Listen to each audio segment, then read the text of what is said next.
It always used to seem to me when I was younger, the world was in a terrible shape and it was too hard to change it. And that you had to be a very sort of big person in order to be able to do that.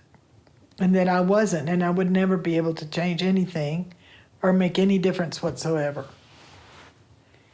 That's what I felt like. But I always wanted to. And then I think that finally, when I did what was right in front of me to do, which was use that huge amount of money I had to create social change, to make the world better, things changed for the better for me. Mother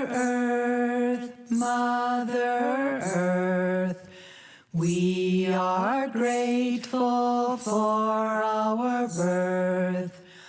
Our rainbow loves do you embrace, shining in the night of space. You're our planet, green and blue, with a heart of fire inside of you.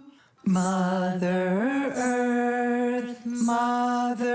Earth, we are grateful for our birth. God bless Mama and Daddy and Janet and Benji and everybody all over the world. Amen. I knelt by my bed facing the bay. If you looked out the window at night, you could see lights far across on the other side of the water. Those lights were part of everybody all over the world.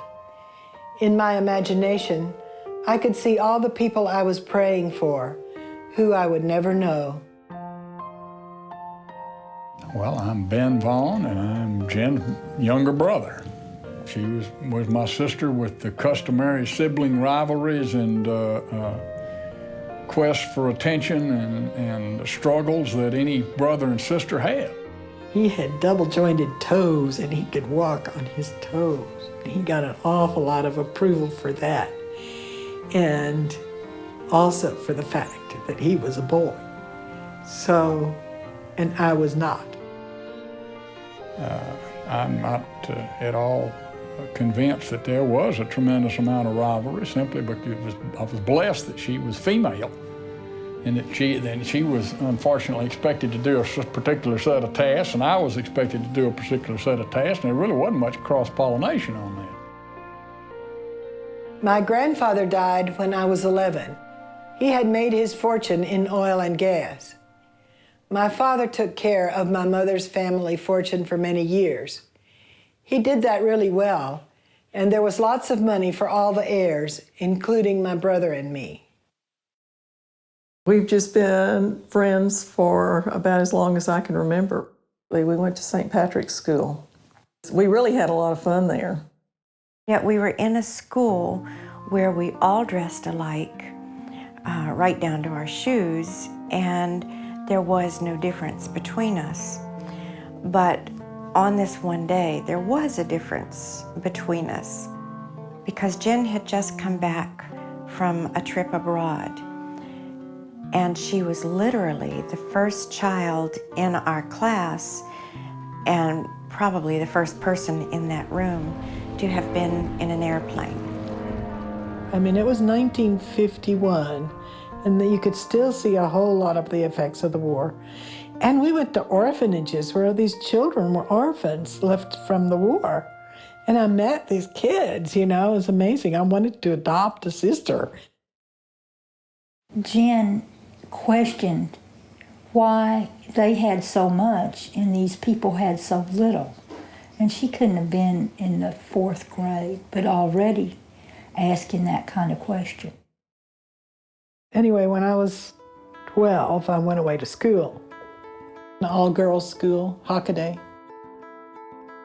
They felt that this was a good school and that in order to grow up and be successful as a woman, that's what you needed to do, and so off she went. And there's not the level of rebellion in 1950s as there is today.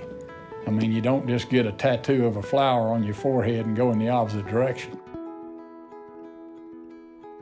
I applied to several Ivy League colleges and was accepted into all of them. Bryn Mawr was rated the best women's school at the time. However, it was before the big wave of feminism, and there were still pockets of misogyny. I remember when the head of the art department called a meeting of everybody taking art classes.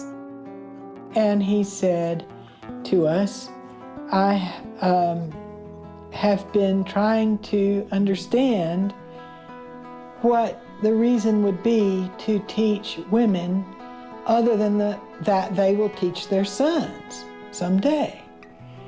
And I was flabbergasted. And he said, does anybody have any objection to that? And I was just in the first year and I didn't have the courage to raise my hand and object, but nobody else objected. That shows you what the atmosphere was in that time, and that was really the whole wave of feminism of the 60s had not happened, and so I just missed it. In fact, I remember having a boyfriend at one time who I told this idea I had, which was that women ought to just read things written by women. They should not read anything, any of the male philosophers or academics or anything, just stuff by women. And I remember I told him that, I was on the phone, and he said, get out of my life. I had these radical views in college, but at home I was expected to be a debutante. I've been to many debutante parties, but the one that is dear to the hearts of many people here in Corpus Christi back in the 50s is Jen's Deb party. It made Dad and Mama mighty proud, I know. It may have made her sick at her stomach, but it certainly made them proud. I went to graduate school for a couple of years at the University of Texas.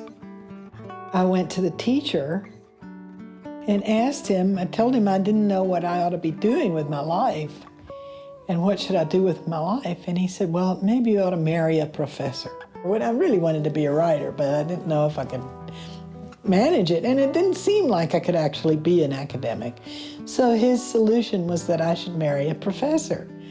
Shortly thereafter, I met a professor who was a charming fellow, an Italian. And when he asked me to marry him, I decided I would do it. I was 23 and he was 40, I guess, or something like that. Being there that afternoon before I got married and sitting there, I was in the guest room and I just was thinking, this is just the big change in my life, something totally different in front of me. And I felt like Peter Pan or something going off to Never Never Land. Ferruccio? Oh, well, he was dashing and older and brilliant.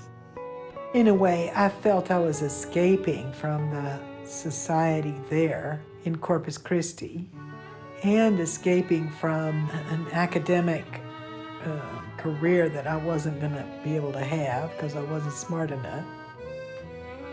And I was going to Italy, which was a whole new, wonderful experience to have, where I would be someplace else than where I had started. We were invited to go to Bologna to this meeting of philosophers and psychologists. And that's where I was totally bowled over with the ideas they were talking about Marxism and language. And then I actually started thinking about this whole theory that has accompanied me for the rest of my life. I was able to keep on thinking about that for a long time because he was working on it and because I was totally fascinated by it. And so I kept on thinking this theory all the time. Even when I was bringing up my kids and so forth. È una brava madre, è una persona straordinaria e poi è molto divertente, ha un buon senso dell'umorismo. She taught me to read when I was very, very young, like 2 years old, with the Glendoman method. And I guess she saw that I was very curious. In fact, it was quite an experience to be trying to figure out the whole issue of language and what language was when I had little kids who were just learning language. That I really wanted to learn how to read. And so I think the first books that I really wanted to read were Where the Wild Things Are. And I remember opening it up and she reading it for me, and I remember saying, I want to learn how to read this too. She would make up stories on 3 little girl characters that were similar characters. My poor mother, I was shy when I was a child, and she used to come with me to ring the doorbells of my friends, asking their mother if they could play with me, which actually gave me, fortunately, some friends in life.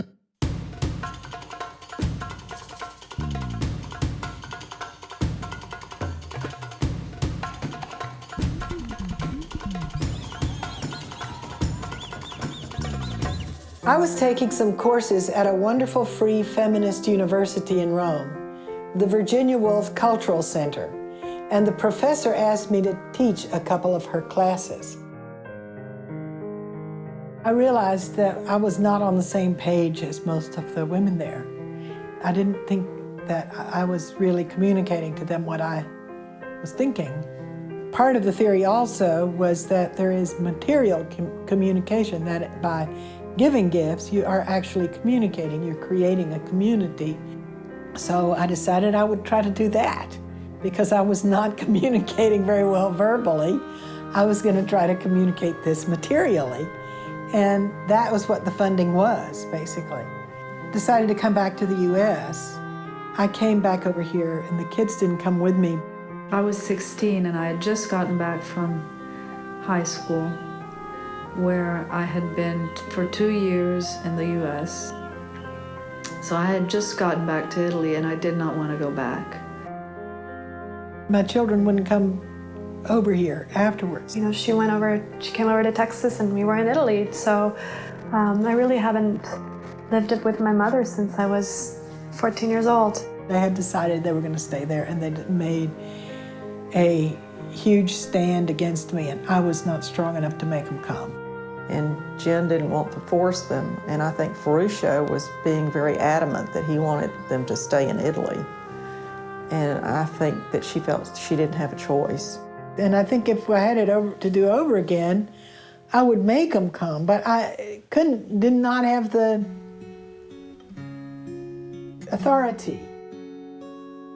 Nina nana sette venti, la bambina s'addormenti e fa un bel sonno e si sveglia domani a giorno.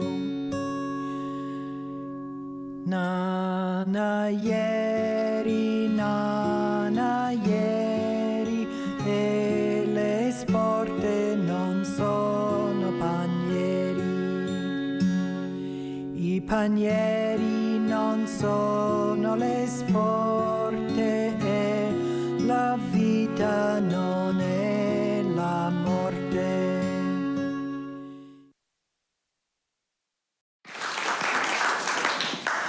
Thank you all for coming. I want to talk to you about the gift economy, about the reasons why I started the Foundation for a Compassionate Society, about my pathway. I became a feminist and I developed a philosophy which I call the gift economy, which is based really on gift-giving practices that are spread throughout the world, mainly among indigenous peoples, among societies that are based on matriarchies rather than on the patriarchy. And I say matriarchy because as mothers, we have to satisfy the needs of our children without expecting any return, no kickback. We just have to give and satisfy the need. Whereas in our economics, in our capitalism, you only practice exchange. You give in order to get back. And exchange is ego-oriented. It comes back to the receiver, to the giver. You use the other person's need to your own advantage. By satisfying that need, it comes back to you. And other orientation and the mothering way are disqualified in our society. They're made to seem either, saintly or terribly impractical, profligate, and that sort of thing. So that it's part of misogyny is putting down that nurturing way as anything other than just within the family and within the relation between mother and infant. Instead, I would love to base our whole economics on that way. Men have had mothers too, so they can also access that way within themselves. But I think it's much better if they will follow the leadership of women, because I think women have a clearer approach to it, a better and clearer way of dealing with it. And men have not been brought up to nurture, whereas women have. So I'm very much for the leadership of women. And we have already in our society tried male leadership. And I have to say it really hasn't worked, because we see the end of the planet at hand almost, unless we can really change those values. We see too much suffering. We see millions of people dying of hunger when it's not necessary, when the planet provides enough for everyone. It's just distributed badly. It's distributed in an egotistical way rather than an altruistic, other-oriented way.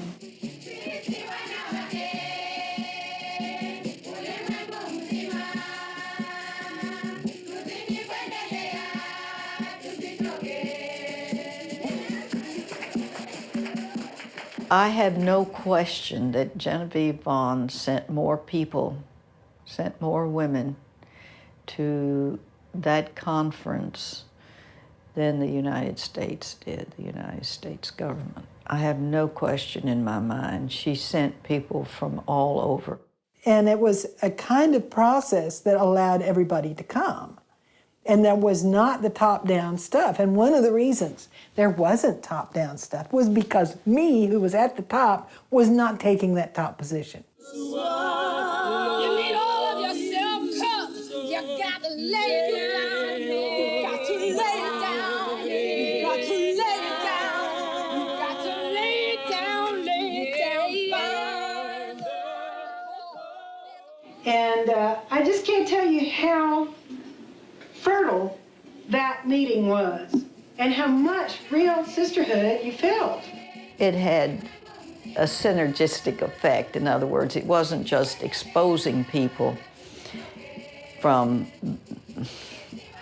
the other world, or however we're going to put it, but it was also exposing us, who were people from the so-called developed world, into what in many ways we had created since World War II. We need women in the Presidium, in the Congress, and in the Senate of the United States, and in the places where peace is discussed. Women should be involved every single bit as men in the questions of defense strategies, in the question of military decisions, if we want to be able to save this world from both sides that are conducting a military arms race. And then in the peace tent itself, we had women from different countries, especially countries that were at war with each other or in conflict, women talking to each other from these different countries, where men were not talking to each other at all. The women were, and sometimes they disagreed quite strongly, but they still talked. We had Palestinians and Israelis. We had a discussion on that. We had the discussion between the U.S. and the Soviets. and other groups. These are the ones I particularly remember because they were very tense. So when the tensions got up too high, we could interrupt and do a song or something.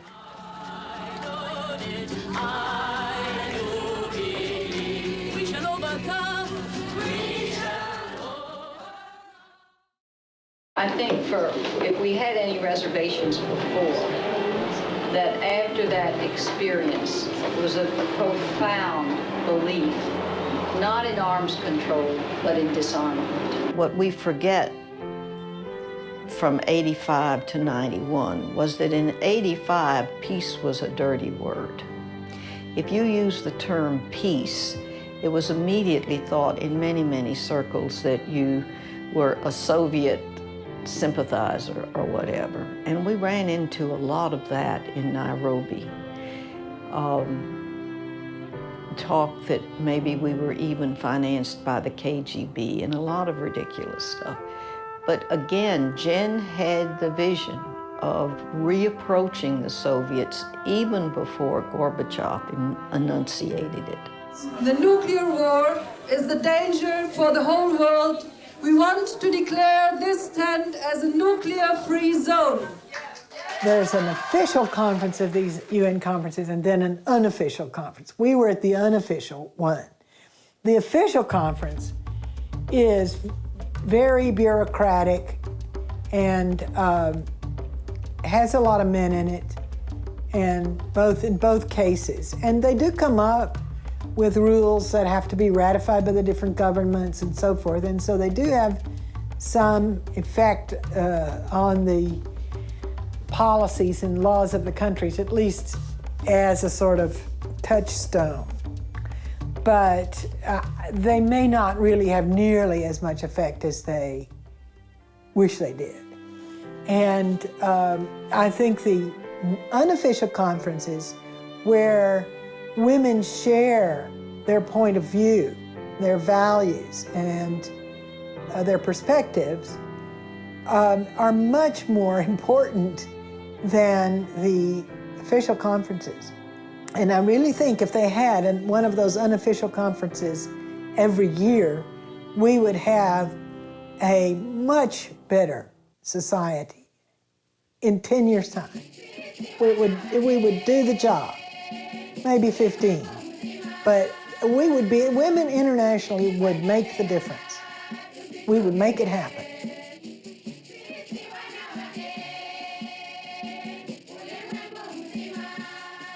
I want to present you with a copy of my book on the global women's movement. And it's just been published. I'm not putting in a plug for it because I said to somebody, this book is not for reading, because I'm still kind of nervous about it. But the reason I want to give it to Genevieve at this particular point in time is because Genevieve was very instrumental in nurturing that movement through her gifting. As somebody from the South, I don't know whether North American women realize how very important she's been in building that international and global women's movement. I just wanted you to know, Jen, that all those projects, we've heard about Wings, we've heard about Fire, we've heard about the Peace Tent, but we haven't heard about the hundreds and hundreds of small projects and small visions that you have really supported. And that book, in a sense, is about a movement that you had a very large hand in creating. Over the years, I gave donations to lots of groups for social change. And I also started my own projects. We are walking in a circle to create the promised land, to create. Each of those projects involved lots of people for many years. It's hard to communicate now, but each one was a big deal.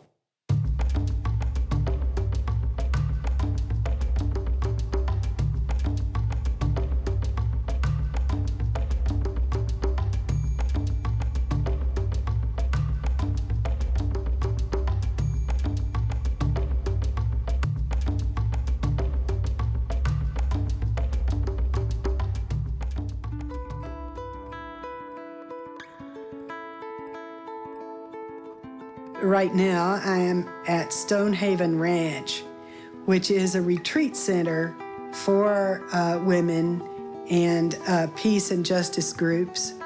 And it has been going on since 1984. We have been offering free or low-cost, wonderful accommodations to women over the years, basically every weekend. And she had a pretty well-formed concept of what this place should be. In the first place, she wanted it as an example of the gift economy. And secondly, she wanted it to be a women's space. And if there is no male energy that is the boss, things change. And this offers a safe place with the highest intentions to do good. And I'm very thankful that Genevieve has provided a place like this. 44 groups and 1,000 people came through Stonehaven last year. And what takes place for me, or what I feel, is each group is trying to change the world, politically, socially, spiritually. So each group is praying or working hard here on the land. Each group is different, and they're all trying to do something to change the world for the better. So it's pretty phenomenal to have a place like this where people come each weekend trying to make a better world. In a way, this Stonehaven Ranch is a place that gives a vision of a different world to people who come here. They are nurtured and they are in contact with Mother Earth and in a very beautiful environment.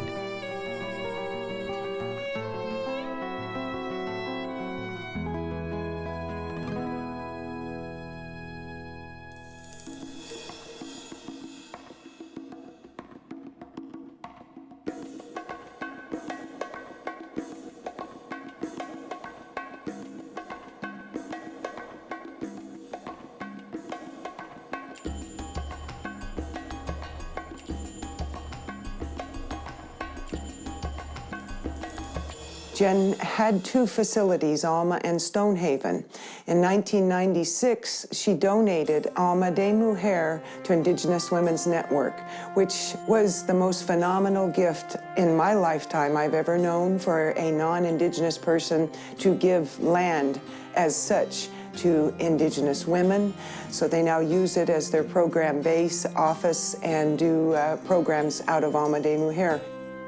Working with Native people for 25 years, the most important thing to them is a land base, to provide land, facilities for gatherings, conferences, ceremonies. It's the most important thing to them because the land gives power to the people.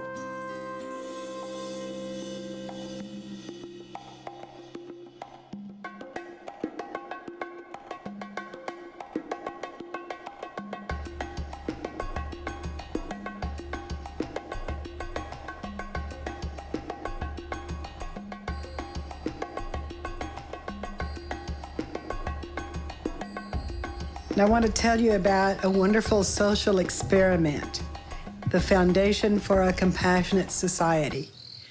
The foundation is a private operating foundation, which means that it does many different projects of its own, and they're all run by women because we believe in women's leadership according to women's values.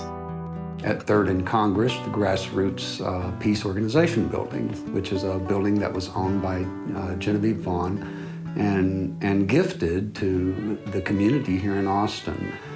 We had as many as, at any given time, maybe a dozen organizations in the building. The Texas Civil Rights Project occupied almost the whole floor. The United Farm Workers, Campaign for Global Security, the Foundation for a Compassionate Society. Working for the foundation, for one thing, has been just one series of adventures after another and tests of my skills and skills that I didn't even know that I had. And I say that because I don't think it's to be taken lightly, the importance of giving women the opportunity to do something even if they've never done it before, and to find out just where their strengths are. She put together an event on feminist family values. I'm sure this was her idea, to this concept, feminist family values, and who she brought together. And the idea of putting feminism and family values in the same phrase was just brilliant.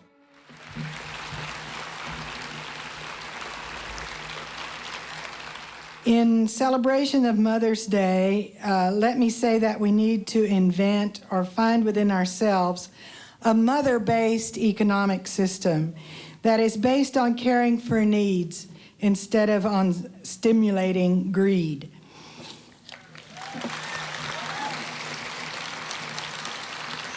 So I suggest that we just declare the last 5,000 to 10,000 years an experiment that failed.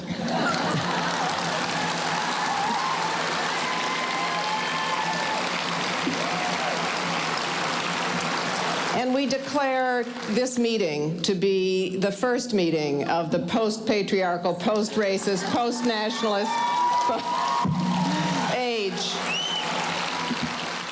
Particularly at this time in the history of our country and the history of the globe, radical activism is needed more than ever before.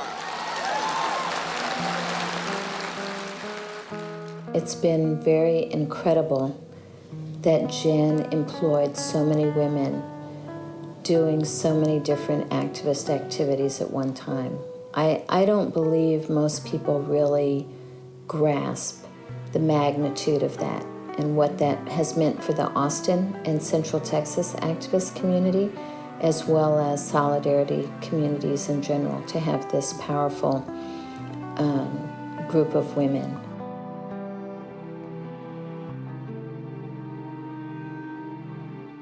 I think for America and for Texas, the foundation was a great model on international issues, because, you know, it's so rarely linked. And Jen brought together a number of international people.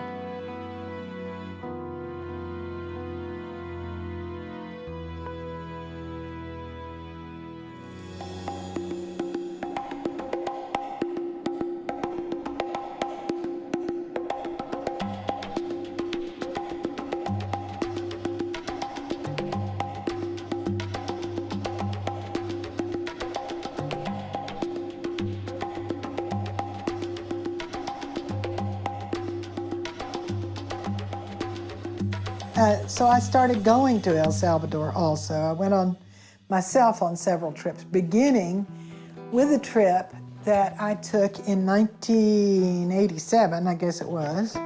I had met a Salvadorian priest, and who I had happened to introduce to Jim Maddox, who was the Attorney General of Texas at the time. And the priest had said, well, why don't you come on a tour to Central America? So Jim invited some other attorney generals, and I think there were 6 or 7 of them. And he said, well, you got to come too. So I did. It's just a real eye-opener. It was an amazing trip. It was amazing also because we met with the U.S. ambassador. We had to because we had the attorney generals. But one of the things that I remember about those meetings is that while you could ask a question, you couldn't ask a follow-up question, so there was really no dialogue. So we got to see the powerful at work. And after that, we went on that same tour with the attorney generals. We went to Nicaragua. And while we were there, they had organized a meeting between the attorney generals and some people from the FMLN, which was the revolutionary group in El Salvador. And the men were just, between them, during this meeting, were having fights. I mean, they were really challenging each other and saying terrible things to each other and so forth. But there was a woman from the FMLN there, and I, and we were just sitting there chatting in the nicest way. And so I thought we should have a meeting among women. And so I did organize that for a year later. We had a meeting of the comandantes, women comandantes from the FMLN, and women from the U.S. Could you give us more detail about the appointments to the Supreme Court than just that they are, linked to the death squads? Because, excuse me, I think this is what we need to take back to the states. I think in some ways maybe those meetings among women showed that it could be done, and so that then later when the negotiations happened and so forth, they had that precedence of discussions from the two sides.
I had a big RV that I had bought to take vacations in. After the Nairobi conference, I lent it to a Quaker friend, Alice Weiser, who took some of the other women and went from town to town with it, talking about the conference and about women in peace.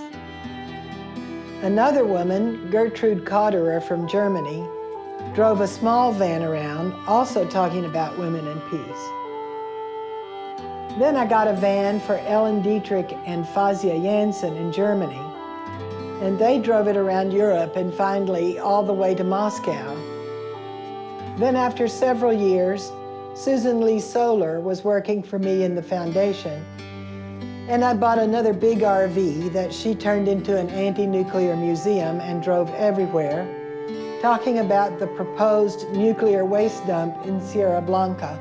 And the specific part of it that we're sitting in right now is a traveling anti-nuclear museum, a museum to end the nuclear age. I took it over the Southwest this summer with other wonderful women along with me. The project was conceived to alert the public and inform the public and gather stories from the public about the effects of the nuclear cycle on our economy, our health, our environment. And how can our children live in an earth that's polluted, where chain reactions of horrible nuclear explosions are allowed to happen and, in fact, encouraged and paid for with our tax money? How can we do such a thing? I think it's really sad. And that is one reason why we built the temple to Sekhmet nearby here, to take a stand against this nuclear testing and to always be there as a little point against the destruction of the earth and for life on earth. A few years after I had been married, we went to Egypt on a trip. And I hadn't had any children, and we wanted children, and it seemed like I was going to never get pregnant. Well, we went to the temple of Luxor and went down in the, down some steps there. And the guide said, well, this here goddess sitting here is the goddess of fertility, and anybody that wants to get pregnant should make her a promise and ask her for a favor. And so I did that. I promised her a temple and asked her that I could get pregnant. And so just about a week later, I actually got pregnant. It was incredible. And for many years, I knew I had made that promise and I had to maintain it. coming out here, I thought, well, this is the place to do a temple to the goddess of fertility, because the nuclear radiation is so damaging for everyone's fertility that here we need to take our stand. So I bought the land and we built this little temple to Sekhmet, who was the goddess that I had seen at the bottom of the stairs. I went ahead and got the temple built, asked the help of a group called Chaos. I was lucky enough to be connected with a group of women that Genevieve chose to help build this wonderful temple. We camped here on the land. Then we worked off a generator and everything like that. We didn't have the facilities that we do now here. Our rituals are very relaxed. We don't do a big production of costumes and memorizing. It's very laid back to enjoy, but reverence. And it is a beautiful spot. It's an oasis in the desert. And there's a fire pit in the temple, so when Patricia does ceremonies, the fire glows at night, and they're copper hoops. The roof is made of copper hoops, and you can see the fire glowing out of the top, and it is just next to heaven. And you can sit there and look towards the test site and really vibe it good.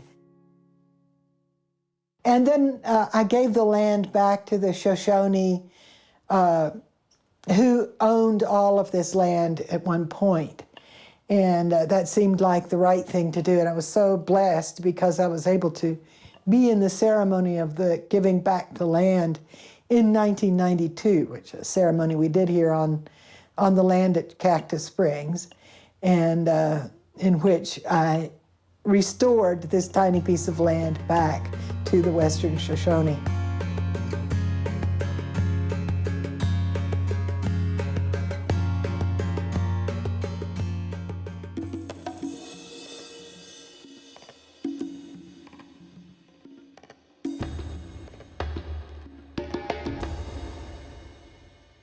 I had been outside the U.S.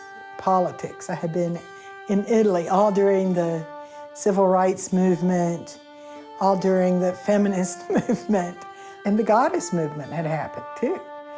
It had begun to happen. And so as soon as I ran into that, I gave up my atheism in a flash and became immediately a goddess person, and started believing in magic and the earth and spirits of the earth and so forth, and that has sustained me now for many years.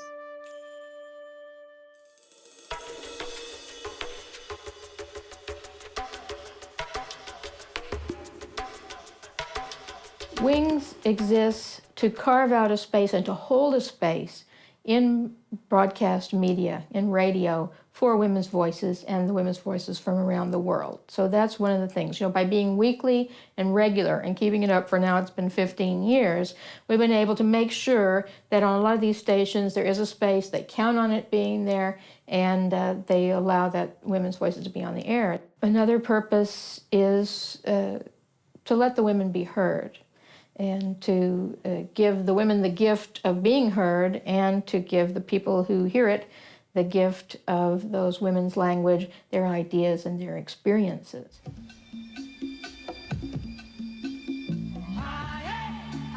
I met Genevieve like 8 months after she had already envisioned and created Feminist International Radio Endeavor and put it in my hands and Catarina Anfosi's hand in Costa Rica. When we decided to tackle the new technologies of internet and computers, we already had like 8 years of experience in international radio, and we decided to bring oral language to the internet because that is the type of communication where women do our best, Whether we speak well or not, it doesn't have anything to do with that. It has to do basically with the fact that women are the ones who carry the tradition of the oral language from generation to generation. When you broadcast for International Women's Day, coming to you live from the International Women's Tribune Center in New York,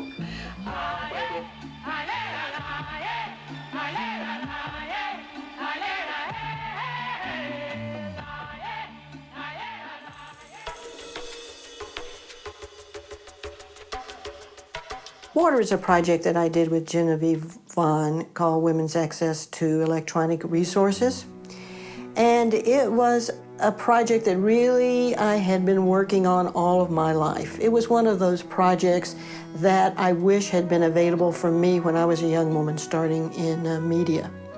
So I had looked to find an atmosphere that was more conducive to the way women feel comfortable in living their life, rather than have it in a studio like this, kind of very cold and industrial, to have it in a house where you can kind of cook food, you can go out in the backyard and you can do gardening, and besides that, there are the appliances of social change. I don't think we should even try to quantify what we did. The results are qualitative. Each project was like a pebble in a pond with lots of ripple effects. I dream of a better world where people are living in peace, where love is sweeter than property, and the wonders of life. There is so much that we did over that period of time. I hope that we've had a really good effect. I think we really did. One thing that I am sorry about is that I was not able to talk about the gift economy more consciously in the foundation and in these projects so that people would see how much that idea has to do with the successes that we did have and the kind of strategies we could put together. So I hope that now that I have written the book about it, which was published in 1997, so basically during all of this time that we were doing all of this stuff, I was also writing a book. And I read it once, it took me quite a while, and then I had to get out a dictionary and read it the second time. It is not a really easy book. It's not bubblegum for the mind. Get a distinction like that between the gift economy on the one hand and women's contribution to society and the exchange economy. Ooh, I mean, it stays with you, and it's something that becomes a part of your own mode of analysis. What it was is I had a lot of pieces of a puzzle, and I had put 2 or 3 of them together. But what the book was for me was the box with the picture of the puzzle on top. It just all made sense. And I'm now trying to write some easier things, and I've also been able to record my songs that I wrote over the years to sing at the demonstrations and in the conferences and so forth. Women of all nations, we are straight and we are gay, liberating generations at the dawn of a new day.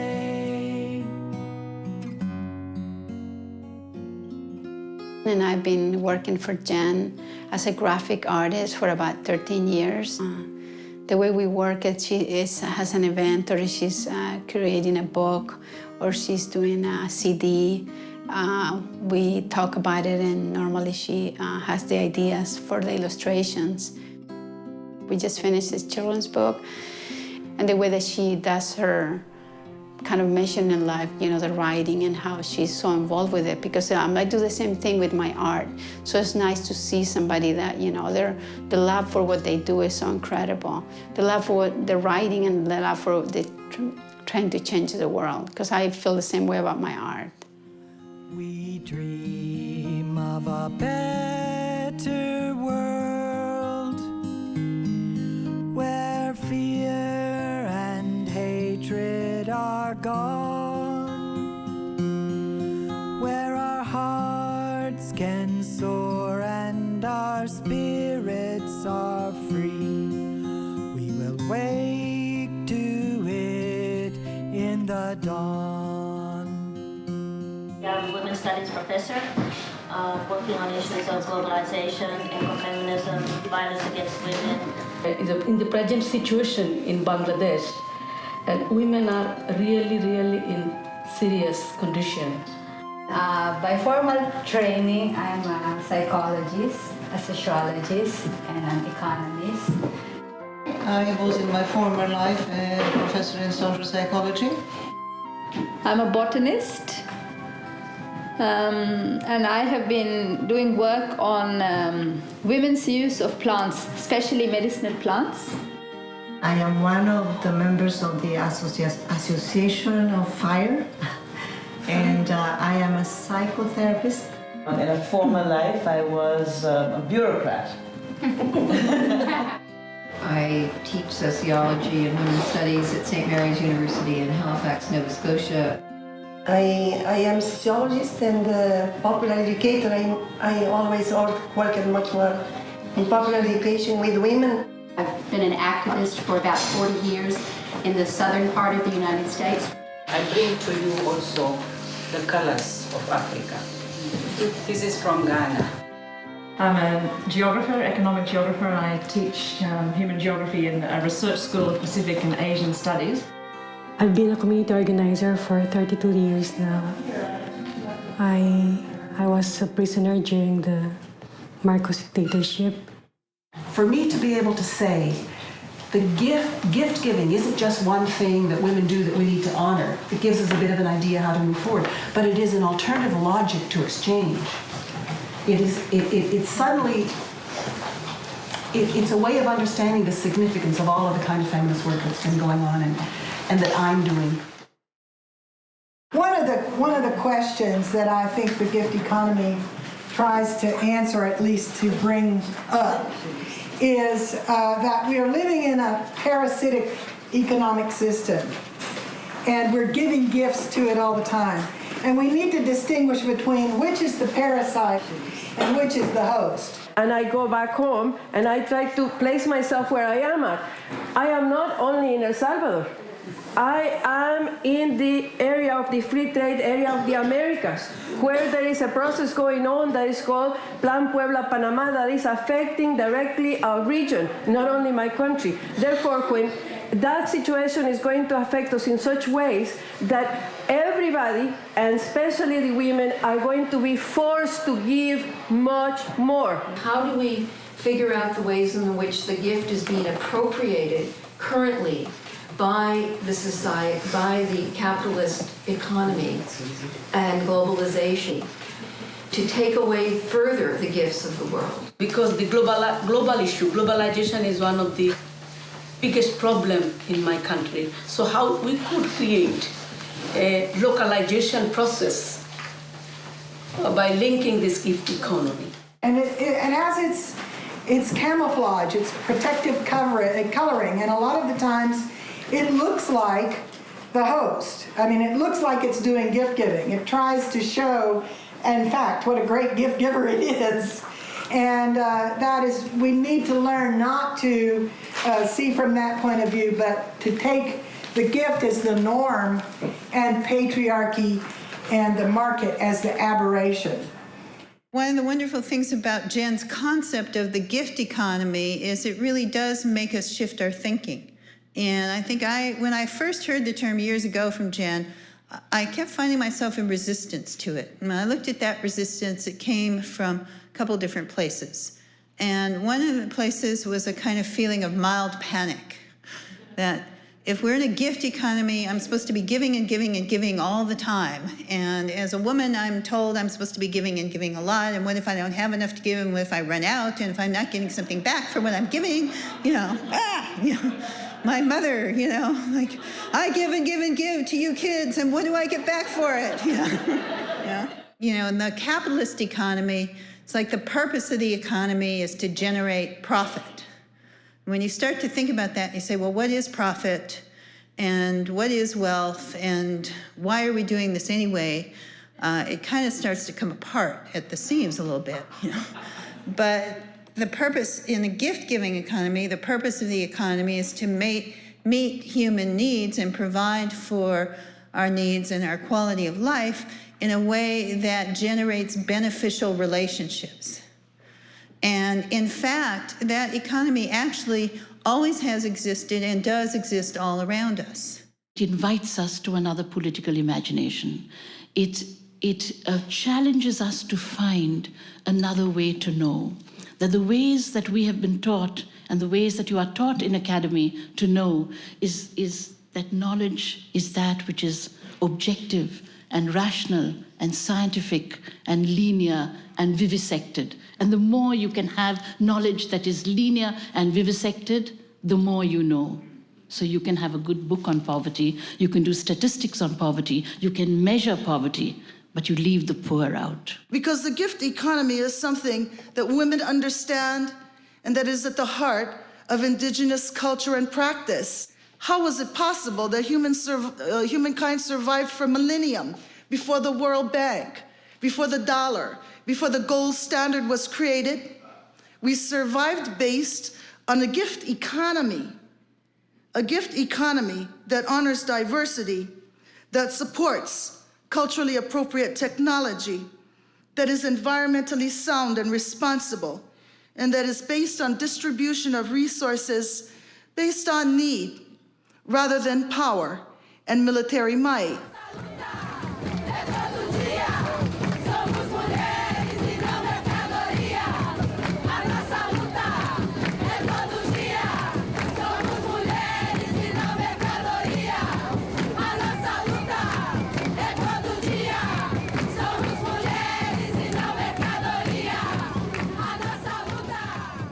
Being able to teach what it is to not believe there's just one role model and you've got to keep moving towards that. Capitalism, when we can flat out see it doesn't work. I mean, it really doesn't work, not when 2/3 of the world don't have even a basic infrastructure. And, we so view things through where we are. But if you just for a moment think about other vast continents with huge populations that, live, many people in a thatched, if they're lucky, roof, or on the streets in India, or, and have nothing.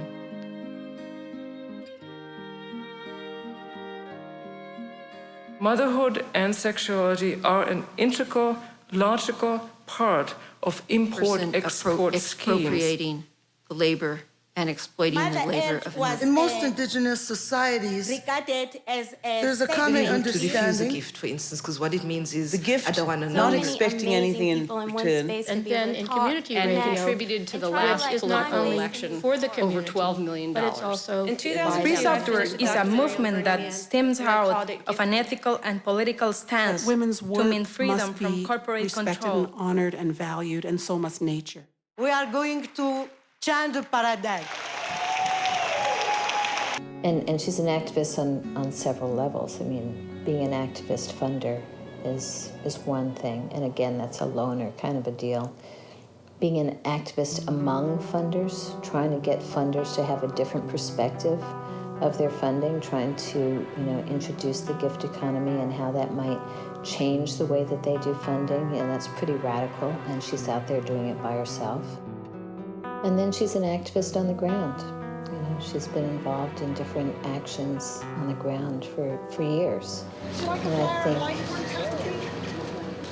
my perception from talking with her is that that's one of the things that she's most proud of.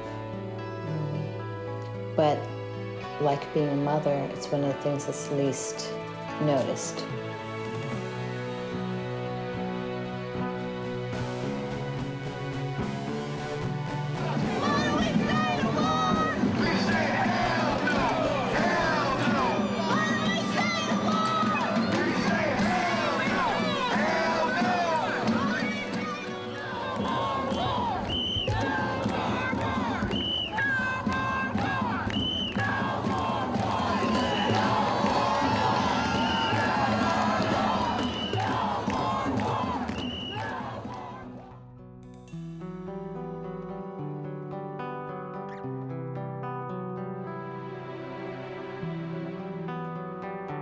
Billions of people live in shanties all over the world, subjected to hunger and disease.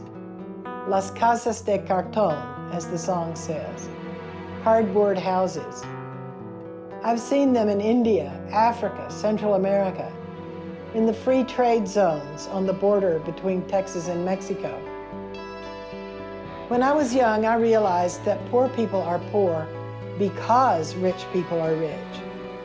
There's a transfer of wealth going on between the one and the other. That's why we have to change the paradigm.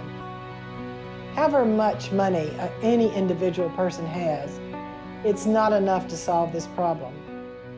Only a shift in our thinking and values can change the system. This is the tree of life. This is the tree of life. This is the living tree. That branch is you. This branch is me. This tree is no one's property.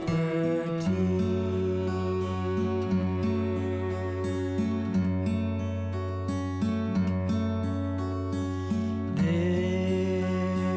is the tree of life. This is the tree of life. Patenting forbids the fruit. It takes the seed and blights the root. It steals poor people's right to food.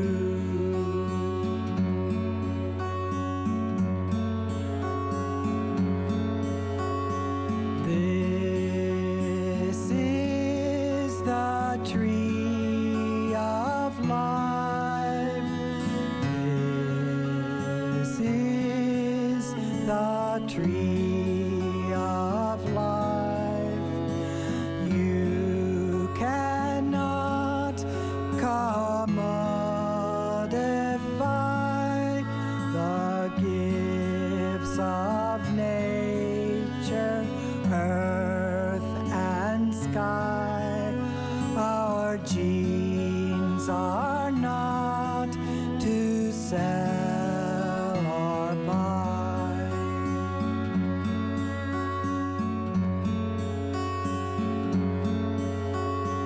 This is the tree of life.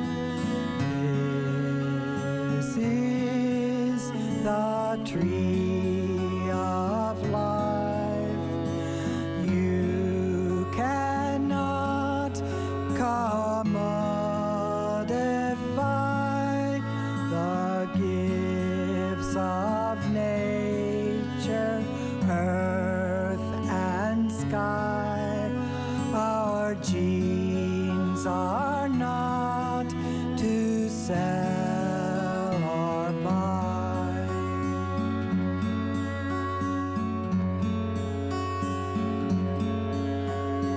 This